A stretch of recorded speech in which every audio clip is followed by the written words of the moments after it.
टोहाना में सरपंच एसोसिएशन की आक्रोश रैली पर पंचायत मंत्री देवेंद्र बबली ने प्रतिक्रिया दी। उन्होंने कहा, जब ई टेंडरिंग का कुछ लोग विरोध कर रहे थे तो उस समय मैंने कहा था कि विपक्षी दलों से जुड़े लोग ही विरोध कर रहे हैं और अब कल होने वाले प्रदर्शन से ये सामने आ चुका है कि ये सरपंच एसोसिएशन नहीं बल्कि कांग्रेस एसोसिएशन है। उन्होंने कहा, मैंने कहा था कि भ्रमित लोग हैं जिनको इस्तेमाल किया जा रहा है, लेकिन ई टेंडरिंग से पूरी तरह से काम हो रहे हैं। तो वहीं गांव में विकास करने और शहरीकरण की तरफ बढ़ाने के सवाल पर बबली ने कहा कि गांव में सड़कों, गलियों, नालियों और ओपन जिम समेत अन्य काम किए जा रहे हैं। इससे गांव में विकास हो रहा है और शहरीकरण की तरफ आगे बढ़ रहे हैं।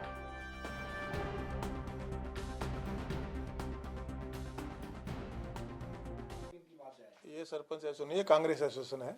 ये कांग्रेस एसोसिएशन की रैली वहाँ होने जा रही है। ये पहले भी मैंने कहा था, जब गांव का विकास हमारी सरकार चाहती थी, पैसे की जवाबदेही चाहती थी और वो पैसा डेवलपमेंट के लिए लगे, समय पे गुणवत्ता के साथ लगे, इंश्योर करना चाहती थी, तभी से कुछ लोगों का विरोध आपने देखा होगा था। और मैंने पहले दिन भी ये बात की थी कि ये लोग भ्रमित किए हुए लोग हैं, इनको कोई इस्तेमाल किया जा रहा है और वो बात अब साबित भी होगी है।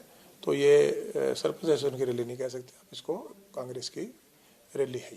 सर, इन लोगों का कहना है कि कहीं ना कहीं ई टेंडरिंग से गांव का जो है डेवलपमेंट प्रभावित हो रहा है, तो क्या कहेंगे आप? वाकई में ई टेंडरिंग नहीं, गांव का डेवलपमेंट खर्च हो रहा है सर पूरा? गांव का डेवलपमेंट प्रभावित नहीं हो रहा है। गांव के डेवलपमेंट में जो पैसा डेवलपमेंट के लिए जाता था वो कहीं ना कहीं खुर्द-बुर्द होता था, वो खुर्द-बुर्द होना प्रभावित हो रहा है। और वो खुर्द-बुर्द जो पैसा होता था वो प्रभावित हो रहा है। तो जहां जहां जो खुर्द-बुर्द करने वाले मेरे कुछ भाई होंगे, उनको इसकी सबसे ज्यादा तकलीफ हुई है। करीबन 1966 से लेकर आज तक जो डेवलपमेंट का पैसा जाता था, खुद हमारे देश के पूर्व प्रधानमंत्री जी की स्टेटमेंट थी, 1 रुपया भेजते हैं 15 पैसे लगते हैं। आज हम छाती ठोक के कहते हैं कि 1 रुपया भेजते हैं, सरपंच के खाते में 1 रुपया जाता है।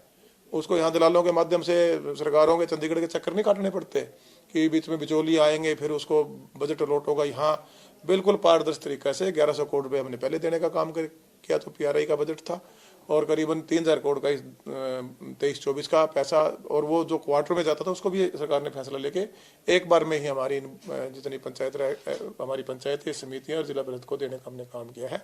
हाँ, टेंडर प्रणाली में कुछ व्यवस्था परिवर्तन कह सकता हूँ इसमें था, उसको जो इम्प्लीमेंट करने में कहीं अधिकारी कर्मचारी के तौर पर कहीं कोई कोताही बरती जा रही थी, उनका भी हमने संज्ञान बार मिटिंगें लेके उसको दुरुस्त करने का काम किया है।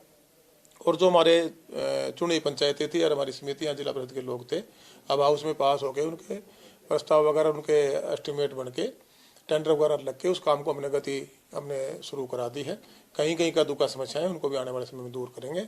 मैं इसे एक बात कह सकता हूँ, अगर ये पूरा बजट 5 साल का, 2 साल कोविड में निकल गए तो 50 साल वर्षिज ये पैसा धरातल पे जाके लगता, तो 50 साल वर्षिज 5 साल हो जाते, क्योंकि पहले पैसा लगता नहीं था, पहले पैसा जाता था।